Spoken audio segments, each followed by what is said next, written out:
Um, so I didn't really have anything prepared. I never really do when I get asked to speak. It's always pretty informal for me. And but I did get a little inspired just sitting here, and I was reflecting a little bit.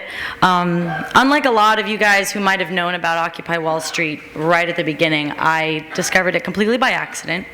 And I didn't even see the Adbusters ad until quite a few weeks in. And just as I was thinking about that image, you know, I was somebody who majored in advertising and marketing in college. And I dropped out when I realized I didn't want to sell my soul to the devil. I didn't want to, yeah.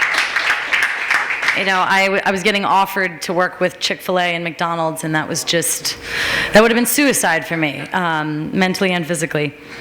So the idea of an ad being the call to action for what became such an amazing, life-changing experience for me and such a motivating factor for people all over the world, I find completely interesting. And so I'm sitting here and I'm thinking of the ballerina and the bull, a symbol of delicate grace, innocent ideals, peace perhaps, balanced atop a stiff statue, primed to charge, frozen and cold. And that's what I saw when I look at that ad. I see this image of beauty and grace, and she's just delicately balanced on top of this stiff, cold, scary animal that looks like it will run you down without remorse. And that is a perfect metaphor for the system, and the perfect metaphor for what we're facing. We are unarmed, innocent people. We have a lot of love. We have a lot of compassion. We are driven by our deep caring for each other as wanting to see justice. That is why we care so much about workers, because we care about people who put in time day after day to feed their families, to keep a roof over their head, to survive. We have compassion.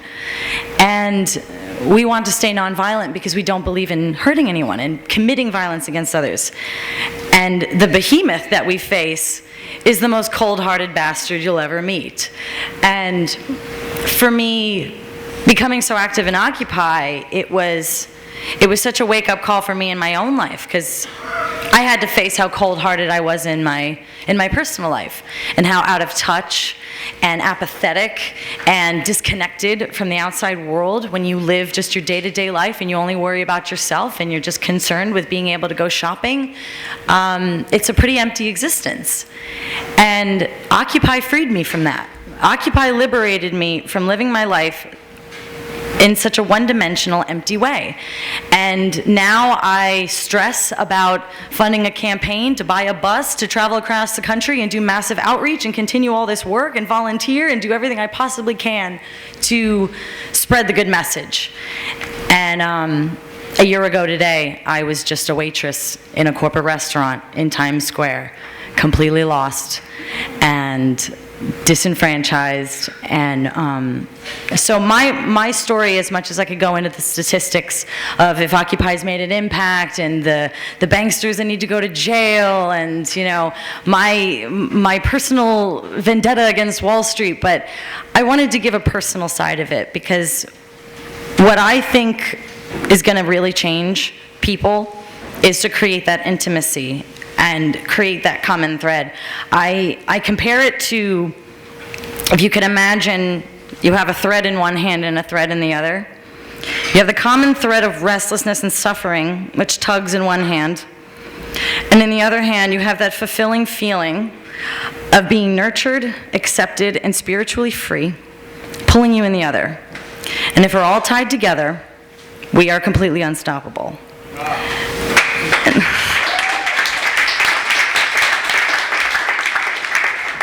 So that's what did it for me, was feeling like here are these people that I had known for just a few months that I slept on the cold pavement next to, and I was willing to get arrested in the streets for these people. I was willing to get beaten for these people. I was screaming and hollering and standing up for everyone around me, and it's because we had that common thread.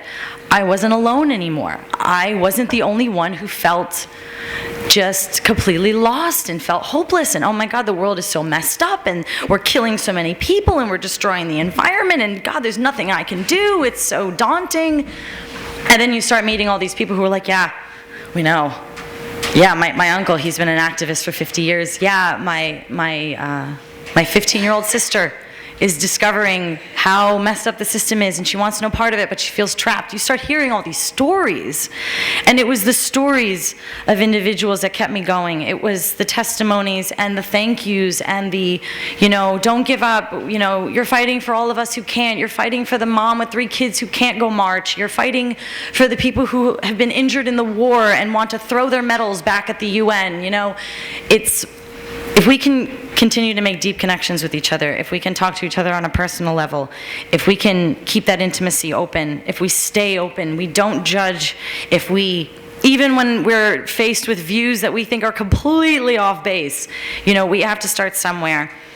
And I'm always brought back to the 60s movement when John Lennon just asked us to imagine, when, they were so busy strategizing at the time that you didn't have the chance to think about how you build that common thread, how you connect everyone and build that intimacy. They were getting hosed in the streets. They were fighting a war. So I think that going forward, we can learn all we have to learn about the facts, the cold hard statistics, exactly how many people are dying, exactly how much money is being embezzled. But don't forget to really talk to each other and connect. Don't forget to make that intimate bond.